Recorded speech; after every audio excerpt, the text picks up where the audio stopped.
Joining me this morning for his regular visit with me to talk about economic development here in the region, Arvin Trujillo is back in the studio. He, of course, is the CEO of Four Corners Economic Development, FORSET. Arvin, good morning. Thanks for coming back. Good morning, Scott. Good to be back. Welcome back. Thanks to you for coming in, and lots to talk about this morning. First and foremost is the revival of a favorite event of mine. I think I just told you before we came on the air this morning, the EDGE Awards are back from FORSET. We're happy to bring the EDGE Awards back.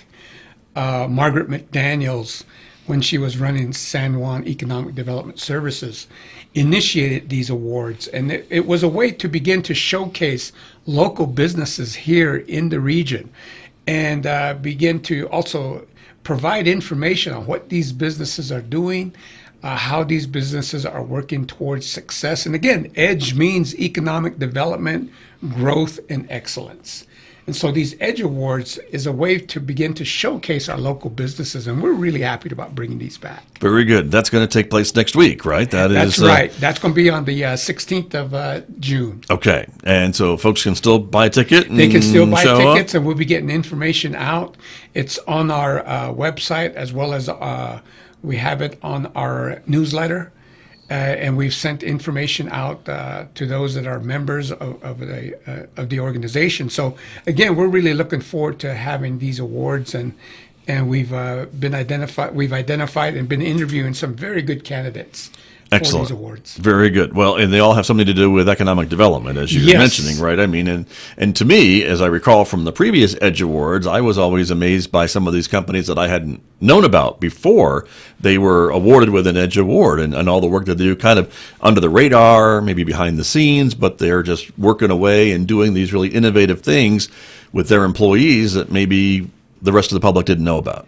And that's what we're finding out. I mean, I went out and I've been a part of, not all of them, unfortunately, but many of the interviews that we conducted. And I learned a whole new set of standards that are now being applied here in the county. And really, the level of expertise that a lot of our businesses have, and the ingenuity of a lot of our entrepreneurs here in the region. And so again, I think the people will be surprised at what we do have here in the county, and we're really excited about presenting these companies that we've identified. And then again, not all of them, but we will be awarding some awards to some of those companies. Very good. And do you have different categories? Because I remember last time it was maybe a large company, by size of employees, or have you decided kind of how you're going to do that? Yeah, we're looking at one that's focused in the general area of economic development. Sure. Really looking at what they're doing to enhance economic development in the region. We're looking at companies that are growing. What kind of growth have they seen, and how have they really anticipate that type of growth? And then the third is really looking at company culture and how that is utilized to enhance not only the company, but their participation and their active participation in the county and the different events we have here in the county. Very exciting. Well, the banquet is next week on the 16th. Yes. Tickets still available. I know we'll probably be talking about the winners next time you're here. Yes. And so that'll be exciting to share their success stories as well with the community. So really looking forward to it. Yes, me too. So thank you for bringing that back. I'm Okay. glad to see it. And just one more kind of normal type of an event that I'm also glad to see, that we can gather and have a dinner and give out some awards to some deserving companies. So that's a nice thing as well. Another big event that's coming up is, bringing two kind of public regulation commissions together from Arizona and New Mexico. Arizona calls theirs different, the Corporation Commission, but to talk about the future of the power plants in our area. And so that's pretty significant to get the attention of these two states, right, that want to talk about this and what that means for this region, too, if these plants do shut down, as they are kind of talking about doing. Yes, Scott. The New Mexico Public Regulatory Commission, which is over a lot of our power plants and our mining operations, telecommunications, etc. They are co-hosting a town hall with the Arizona Corporation Commission, which is very similar to the New Mexico PRC there in Arizona. And what's happening in Arizona is their commission is beginning to look at something similar to the Energy Transition Act that we passed here in New Mexico. And so what they're wanting to do is to gain insight in terms of what is the impact of the closure of Four Corners Power Plant to the region, and what should they consider as they begin formulating ways to address that closure as it comes forward. And again, the PRC is looking at continued impacts on the closure of a San Juan generating station. And again, this is an opportunity for the public to come.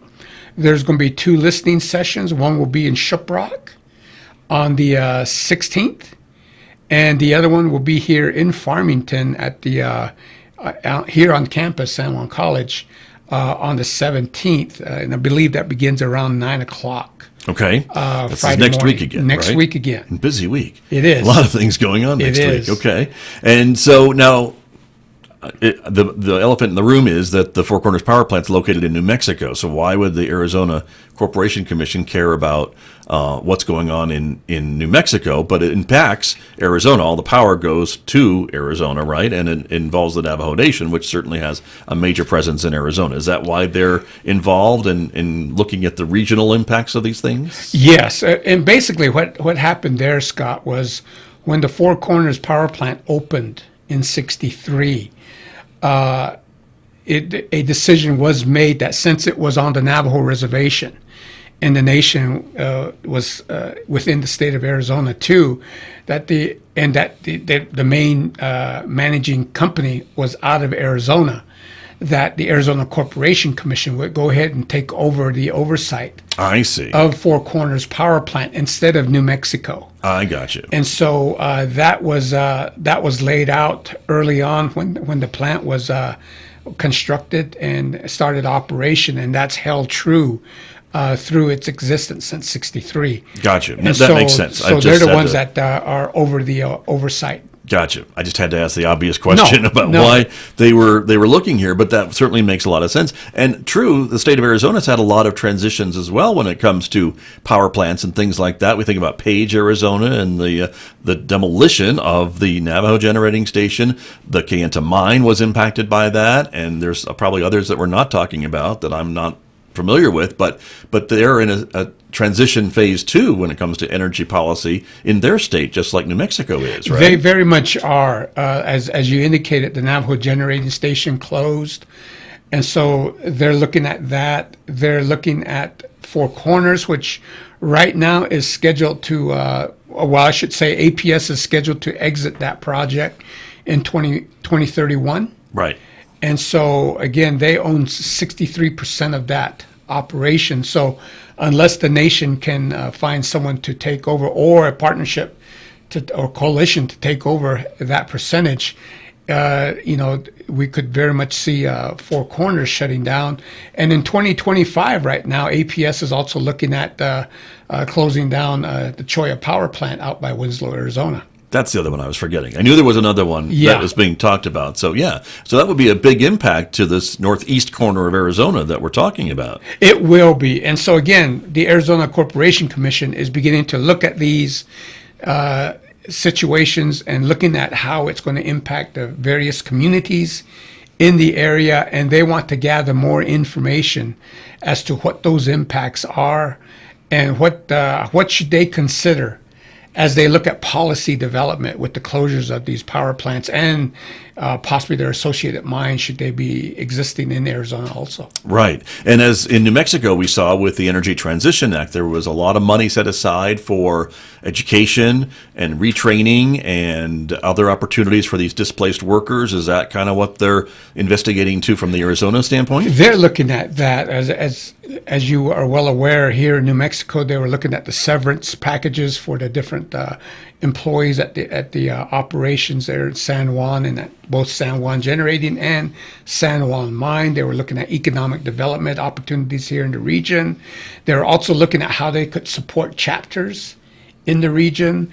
And so again, the New Mexico looked at how these areas were affected and how they could at least begin to put some seed money into those areas to restart. their efforts. And so Arizona is kind of looking at the same kind of thing. Not necessarily wanting to copy what New Mexico has done, but they want to kind of get an idea as to how New Mexico approached this issue, and then begin to work on developing policy that would be utilized there in the state of Arizona. Got you.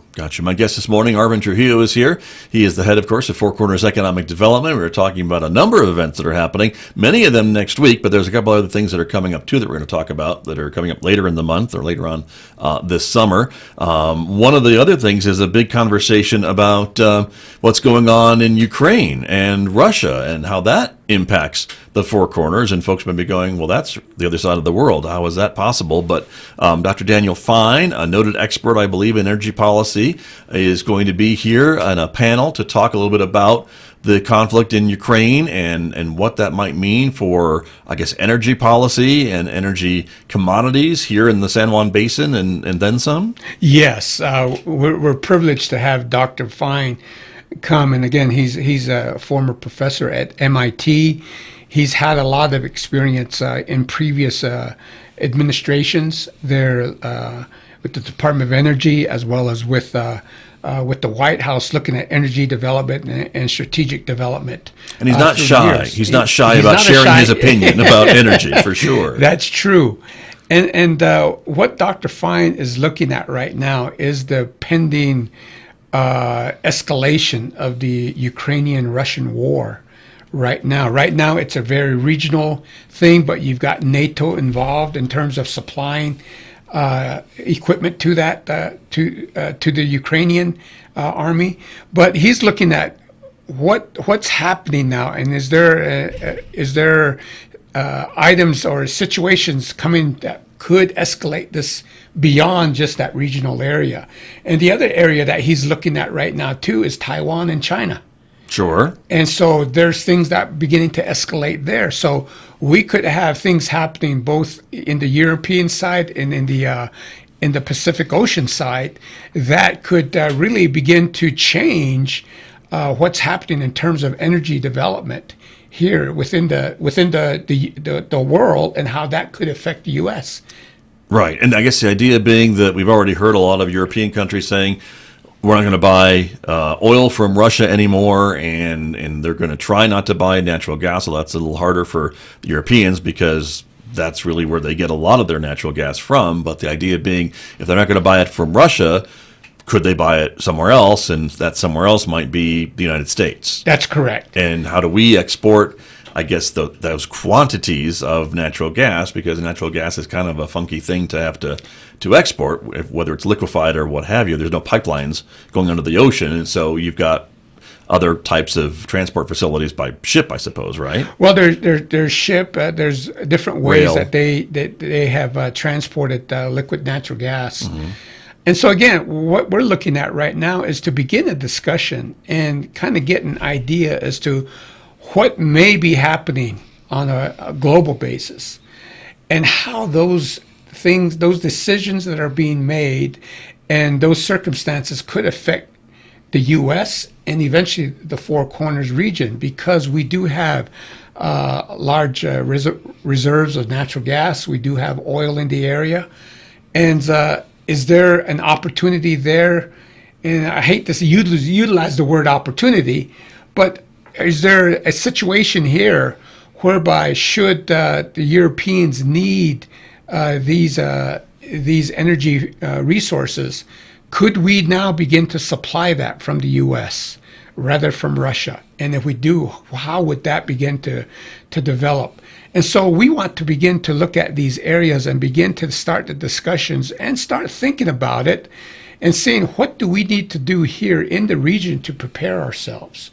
Much like we're doing with the Hydrogen Hub Initiative. Mm-hmm. We are right now looking at how can we prepare ourselves for a possible situation where we could competitively go after a hydrogen hub designation. We want to look at the same thing, looking at this new transitioning happening with energy, and what can we do to help other allies of the U.S. with their energy needs as we move forward. Now a big country that's going to be very much affected by this in the European area is Germany.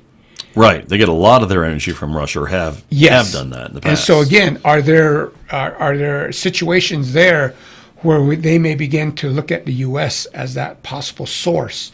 And if so, how do we do that, and how do we position ourselves? And more importantly, the better we understand that, how do we prepare ourselves to take advantage of helping U.S. allies, right, as they go through this type of transitioning?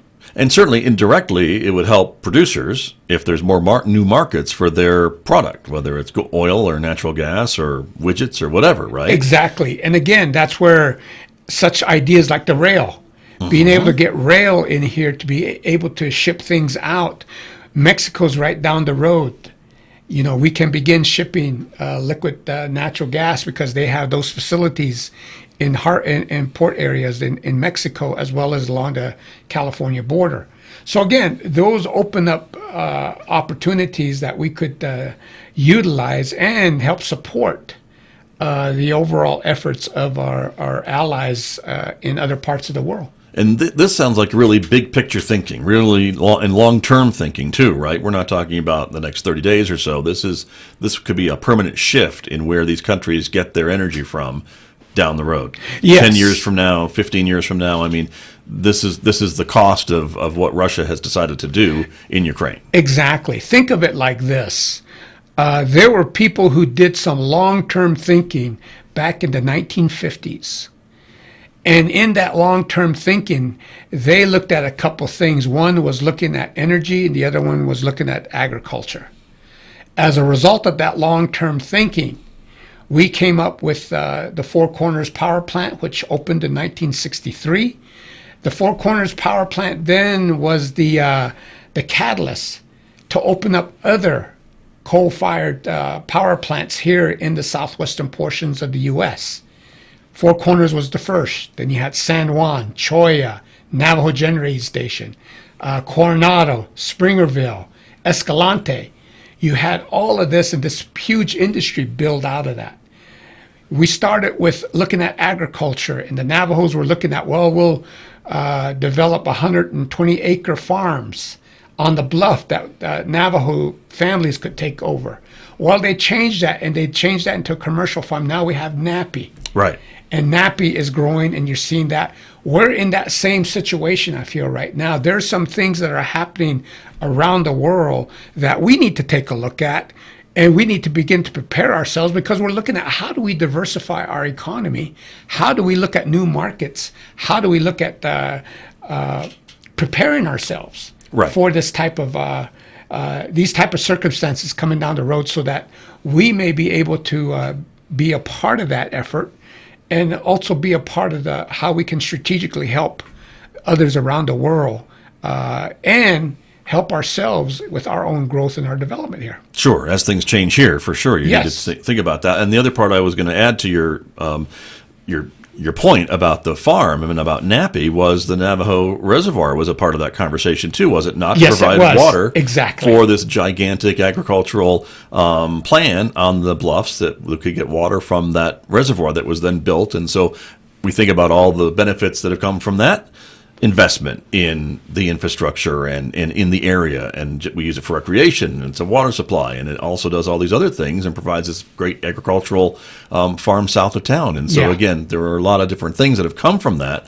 because of the forethought of these folks who planned this back in the same time, right in the 50s, I think, is when all this was being talked about. All this was coming about in the 50s and came into implementation in the early 60s, and then the farm started in 1970. Right.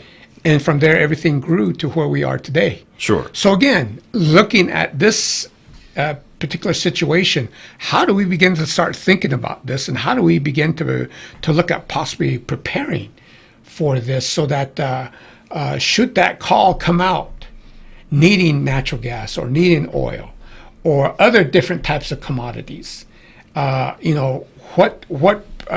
are we positioned so that we can raise our hand up and say, we're ready. Right. We're here. And what a difference the conversation would be. We've talked about this with the hydrogen idea, right? That a lot of folks are saying hydrogen could be the fuel of transportation in the future. And so for the trucking industry, if they weren't talking about the high cost of gasoline, but were powering their vehicles with hydrogen instead. I guess it would be a different conversation. Yes. These days. And so again, we're looking at new things that are happening now, and how do we begin to look at some of these larger issues and prepare ourselves? Because I understand, and we are focused also on the immediate issues and how do we help there, but that we can't take our eye off what's coming down the road, because we need to be able to position ourselves so that should these circumstances come to fruition, how do we take advantage of that? And so the discussion on this event on the 21st is going to be focused on those different aspects, and Dr. Fine bringing some ideas out in terms of here are possibilities that may happen. Are we prepared for that in the Four Corners area? And here's how manufacturing could fit into that. Here's how oil and gas could fit into that. Here's how economic development and looking at diversifying our economy could fit into that. Here's how our infrastructure development, looking at broadband development, looking at the railroad, looking at things like how do we continue to expand our airport and build on that. All these things come together in terms of parts as to how we can be in a position to raise our hand to say we're ready. Very good. That's coming up on June 21st. June 21st. This conversation, Dr. Fine, is one of a number of guests who will be part of this as well, talking about this kind of whole encompassing look to the future type of thing. Yes, and we'll be getting information out that later this week. Okay. Very, very good. You've got an annual meeting in July that you're planning on. That's going to bring everybody together with Forset, correct? Yes. And again, one thing we're going to be doing is kind of really not an extended aspect, but a summary type process of really showing people where we were in 2019 when I first started, where we are today, and what do we plan on doing going into the future. Again, the idea here is looking at economic development, and it's such a process by which you don't see immediate results that just pop out. But if you look back and you say, well, here's where we were back then, here's where we are today, you start seeing the progress that's been made, and you start looking at, okay, where do we have to go from here? And so I'm really excited about this annual meeting. We're looking to invite as many people as we can, whether members or not. We'd like to have them come and see what's happening here in the region, what we're doing in the Four Corners area, how we're trying to partner with other groups within the region here, how we're looking at regional development as well as San Juan County development, how we're continuing to work on tribal initiatives also, and why that's important to the region. And so again, a number of things happening, and so I would really invite people to come and mark your calendars for July 13th. Okay. It's when we're going to be having that meeting. And so here at San Juan College. He'll be here in San Juan College at the Zia Conference Room. Okay. And I just want to go back for a minute and talk about, because I think a lot of folks these days, Arvin Trujillo, are a little concerned, understandably so, and nervous, or I don't want to say scared, but just maybe concerned about the future, the economic future of the area, with so much transition, so much things going from what we know. We know oil and gas helps pay the bills and provides these high salary jobs and things along that line. Again, and I guess from what, building on your point of back in the 1950s, of prior to the power plants being here, the dam being here, what was this community like? Before maybe the oil and gas boom, it was a pretty sleepy area of farms and agriculture and small populations, and that was really about it. Unless I'm mistaken, and please correct me if I'm wrong, but I mean, that was a major transition, and so you really had to have faith in some of this newer technology and what was being proposed, and maybe we're up around that same time now of saying, farming's been good, it's provided for families for years and years and years, but we're going to go with this direction for other parts of the economy moving forward. Well, again, we're looking at, how could this be advantageous to the region here? Yeah, of course. And so, we saw that transition there in the 50s, looking into the 60s and 70s. And during that period, we went through a boom period. And there was a lot of learning that took place as that happened. And again, that process sustained us for a good 60 years. It was good to us. And now we're reached a point to where the extractive energy industry is changing. So again, how do we begin to transition, and how do we begin to look forward in terms of saying, what do we want to do now? And so there's a tremendous opportunity to look at this. But again, as we begin to look at this, I think one of the major areas is not only looking at the prosperity of the area and that potential, but what will keep our kids here. We talked about that before. Yeah. What will keep our kids here? What will bring other individuals into the region to come and live and be a part of this community? And so again, that's what I'm looking at, whether it's here in the county or within the Navajo Nation. Case in point, this whole region, with the nation, with the county, we do an excellent job educating our kids. We have an excellent college here that gets them through a 2-year process. Some get certificates. They all get an associate's degree. Others then go on to a 4-year college. Others go on to work. Problem is, do they work here? Many of them don't. They go on elsewhere. Right. And so we do a tremendous job educating our youth, but we don't have things to keep them here. And I've used this example before on myself. Myself worked hard, brought my 3 kids up. None of them live here. Right. One that lives in Baltimore, Maryland. Another one lives in Denver, Colorado. Another one lives in Beaverton, Oregon. And so again, what can we do that will allow our kids to come back and stay and make a living here? And I think we're seeing some of that already. I think some of that's changing with some of the remote work and things along that line. A lot of folks, I think, are discovering Farmington. A lot of folks who moved away maybe are moving back. So I put a challenge out to your kids, maybe take another look at Farmington. I bet Grandpa would be happy about that. Oh, yes. But I think it is changing, and I think that's an important thing to talk about. And I know there are a lot of folks, as much as we appreciate the oil and gas industry and the extractive industries, there is an environmental impact. And so some other folks may say, maybe it's time for a change and have a cleaner environment and cleaner area if that part of that economy is going to go away or be lesser in the future. Well, again, we're looking at diversification. Mm-hmm. We are very supportive of San Juan Generating Station and their efforts with Enchant to look at carbon sequestration and capture and keeping that going, because again, we want to see those jobs continue. They're good jobs. We're continuing our efforts to support local businesses here, and how do we help them? And as we talked about the EDGE Awards. I'm really surprised and somewhat pleased. Well, not somewhat. I'm very pleased, but somewhat surprised at how innovative our local businesses have become going through COVID. Some of them going through and retooling and redeveloping their businesses, looking at the changes that they see in their customer base and the types of products needed. And so again, we've got to carry that ingenuity and that the innovation into other areas as we begin to look at diversification for this region. And again, change is difficult. Change at times is scary. But we've got to continue to work through this change, or else we become obsolete. And when you become obsolete, it's very difficult to bring new industry or get new attention into the region. And so again, we're working hard, and all the municipalities, the counties, they're in partnership with us to do these kind of things. And so again, I'm really pleased at where we are. We're continuing this effort. And again, I truly empathize with those that have that gnawing within them saying, what's going to happen next?